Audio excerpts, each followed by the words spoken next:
এই হচ্ছে রাত 8টা রোল কল। এখন আমাদের অর্ডার হলো যে ভোর 4:30টার মধ্যে স্টেশনে পৌঁছাবে। আর আমরা ভোর 4:40 স্টেশনে পৌঁছে যাই। গোটা রাত তো ভালোভাবে ঘুম হলো নাই। তো যাই হোক, স্টেশনে পৌঁছে এখন আমাদের মুন্সিরা এক এক করে হিসাব করছে আর কি, কে আসছে না আসছে। দিয়ে আমরা চলে এসেছি। তাই আমি এখন উঠে যাব ট্রেনে উঠে সবারই রিজার্ভেশন সিট করা আছে, তাই নিজে নিজের সিটে বসে পড়বো আর কি। আর চলে যাবো আমরা। তো মোটামুটি 11টার মধ্যে হাওড়া পৌঁছে যাবো আর কি। আর ট্রেন 1 ঘন্টা লেট থাকায় আমরা পৌঁছিলাম দুপুর 12টার সময় হাওড়া স্টেশন। আর দেখতে পাচ্ছি এগুলো সব আমাদের পুরুলিয়া পার্টি। ট্রেনের প্রায় 4টা বগি রিজার্ভ ছিল আমাদের পুরুলিয়া পার্টির জন্যে। হ্যাঁ, এবারে পুলিশেই যদি এত যায় তাহলে এবারে লোক কীরকমভাবে, পাবলিক লোক কীরকমভাবে গঙ্গাসাগরের লোক হয় সেটা একটা চিন্তাধারার বাইরে আর কি। মোটামুটি কয়েক বছর আগে আমি আরেকবার গেছিলাম, বিশাল ব্যাপার, বিশাল লোক হয়। তো যাই হোক, এবছর আরেকটা সিজন যাচ্ছি আর কি।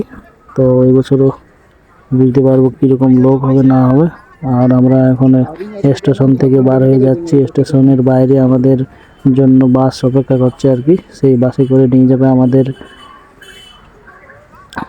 সুন্দরবন পিডির আন্ডারে লট 8 বলে একটা জায়গা আছে, সেইখানে আর কি। তো তার আগে আমাদের এখন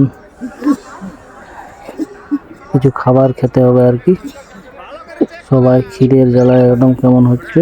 তো যাই হোক, স্টেশন থেকে বেরাবার আগে এই যে সেই চেকিংওয়ালা গেট দিয়ে বেরোতে হচ্ছে আর কি।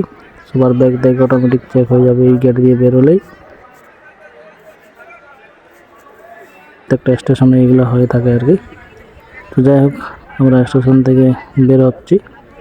বাইরে আমাদের জন্য বাস দাঁড়িয়ে আছে। আর সেই বাসে করে চলে যাব আমরা গঙ্গাসাগরের উদ্দেশ্যে। খিদা তো খুব জোর পেয়েছে। এই বাসে যাওয়ার পথেই কোনো হোটেলে আমাদের খাবার খাওয়ার ব্যবস্থা আছে আর কি, সেখানে খাবার খাবো আর চলে যাব। যাই হোক, এখন আমরা বাসে উঠি। ওই পাশে দেখতে পাচ্ছ বাস দাঁড়িয়ে আছে আর কি, সবাই যাচ্ছে, প্রচুর ফোর্স যাচ্ছে ওখানে। তো হাওড়া রেল স্টেশনের 22 নম্বর গেট দিয়ে আমরা বাইরে চলে আসি। আর দেখতে পাচ্ছ বাইরে আমাদের সেই বাস লেগে আছে, যেগুলো সব সুন্দরবন পিডির আন্ডার থেকে চলে এসে আমাদের নিয়ে যাবে গঙ্গাসাগরের ডিউটির জন্য। তো এই বাসগুলোই আমরা এক এক করে চেপে যাচ্ছি। দেখতে পাচ্ছ এই বাসটাতে আমি চাপবো। তো বাসে চেপেই বাস ছেড়ে দিয়েছি। দেখতে পাচ্ছ আমরা এখন হাওড়া ব্রিজের উপর দিয়ে যাব আর কি। তো একটু নিচে আছি, তাই এই নিচের পথ দিয়ে যাচ্ছি। দিয়ে এই গলিতে ঢুকে এখন আমরা উপরে উঠে গেলেই হাওড়া ব্রিজটা পেয়ে যাবো আর কি। তো উপরে উঠে হাওড়া ব্রিজটা দেখাবো তোমাদের, চলো। এই দেখো হাওড়া ব্রিজ, যেটা রবীন্দ্র সেতু নামে পরিচিত। তবে বাইরে ডিউটি গেলে যে সিচুয়েশনটা হয় সেটা হচ্ছে টাইমে খাবার খাওয়া হয়নি। তো সেই ভোর 4টা থেকে আমরা আসছি, কিন্তু ভাত বা রুটি এখনো পর্যন্ত জুটে নাই। শুধু ওই বিস্কুট, চিড়া ভাজা এসব খাইয়ে আছি। তো দেখা যাক কখন ভাত জুটে আর কি। এই বাস থেকে যেতে যেতে রাস্তায় কোনো হোটেলে দাঁড়াবে আমাদের এই গাড়ি, এবং সেইখানে আমরা ভাত খাবো। 2টা আর 3টা বাজতে পারে, জানি নেই কোথায় হোটেল আছে।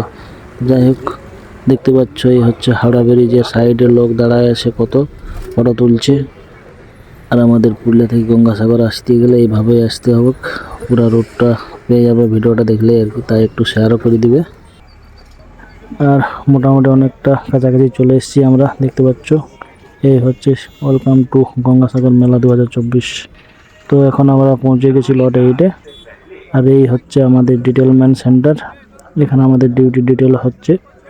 আর আমাদের ডিউটি পড়ে গেছে ওই পারে, অর্থাৎ কপিল মুনির মন্দিরের আশেপাশে। তাই আমরা এখন চলে যাব কচুবেড়ি থেকে আবার বাসে করে নিয়ে যাবে ওখান থেকে। তার আগে আমরা এই Z5 এখানে ঢুকছি। এখান থেকে সেই ভেসেলগুলোতে যেতে হবে পুরো গঙ্গাটা পার হয়ে। প্রায় 45 মিনিটের রাস্তা। আমরা এই সাগরের উপর দিয়ে যাব। ভেসেল মানে সেই ছোট জাহাজ আর কি, ছোট জাহাজের উপর চেপে আমাকে এখন যেতে হবে। তাই টোটাল আমরা 100 জন আছি। আমরা 100 জন এই যে জাহাজগুলো দেখতে পাচ্ছ, ছোট জাহাজ, এগুলোকে ভেসেল বলছে আর কি। তো এই ভেসেলগুলো চাপবো। একটাতে আমরা প্রায় 100 জন যাবো আর কি। আর সেইটাতে আমাদের এখান থেকে নিয়ে যাবে কচুবেড়িয়া। দেখতে পাচ্ছ সাগর, চারিদিকে খুব সুন্দরভাবে সাজানো হয়েছে। জানি না এই সময় সাজায় নাকি প্রতি মানে সবসময় এগুলো সাজানো থাকে আর কি। খুব সুন্দর সুন্দর লাইট দিয়ে সাজানো হয়েছে চারিদিকে। আর ওই পারে গিয়ে একটা নতুন ভিউ দেখতে পাবো আমরা। তো এখন আমরা সবাই উঠে যাচ্ছি ভেসেলটাতে।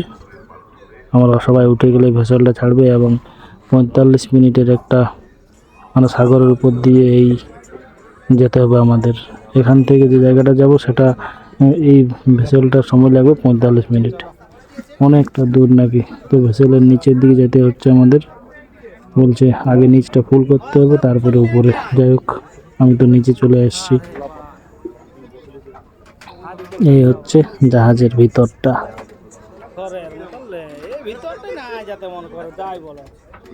দেখো, যাই হোক, এই হচ্ছে ইঞ্জিনটা, জাহাজের ইঞ্জিন, বাসের মতো ইঞ্জিন। আর এখান থেকে যখন ভেসেলটা যাবে আমি বাড়ির দিকটা নেবো ছবিটা আর কি। তো দেখতে পাচ্ছ আমরা আমাদের ভেসেল স্টার্ট হয়ে গেছে, ছেড়ে দিয়েছে। এখন আমরা রওনা দিচ্ছি। প্রচুর ছোট বড় অনেক রকমের জাহাজ আছে এখানে, সব এপার থেকে ওপারে যায়। মানে আমরা যে জায়গাটা যাচ্ছি সেটা একটা বিশাল দ্বীপ আর কি, দ্বীপের মতো জায়গা। আর সেই দ্বীপের মধ্যেই রয়েছে কপিল মুনির মন্দির। আর সেইখানেই বসে গঙ্গাসাগর মেলা। এখানে প্রায় দেশের প্রত্যেকটা রাজ্য থেকে তো লোক আসে এবং মানে বাইরের বিদেশ থেকেও লোক আসে এই মেলাতে। দেখতে পাচ্ছ সাগরের সেই ভিউটা। প্রায় 20-25 মিনিট হয়ে গেল আমরা যাচ্ছি, এখনও শেষ হয়নি আর কি। 45 মিনিট ড্রাইভার সাহেব বলছে 45 মিনিট লাগবে আর কি। আর ওইটা হচ্ছে হাই ভোল্টেজ লাইন তারের খুঁটি। আর দেখতে দেখতে আমরা এপারে চলে এসেছি। হচ্ছে কচুবেড়িয়ার দৃশ্য, খুব সুন্দর লাইট দিয়ে সাজিয়েছে জায়গাটা, দেখার মতো আর কি। এরকম পুরো গঙ্গার যে সাইডে জায়গাগুলো আছে প্রত্যেকটা জায়গায় এরকম লাইট দিয়ে সাজানো হয়েছে, দেখে খুব সুন্দর লাগছিল জাহাজ থেকে। এখান থেকে আবার বাসে করে 2 ঘন্টা নিয়ে যাবে কপিল মুনির মন্দির, যেখানে মেলাটা বসেছে।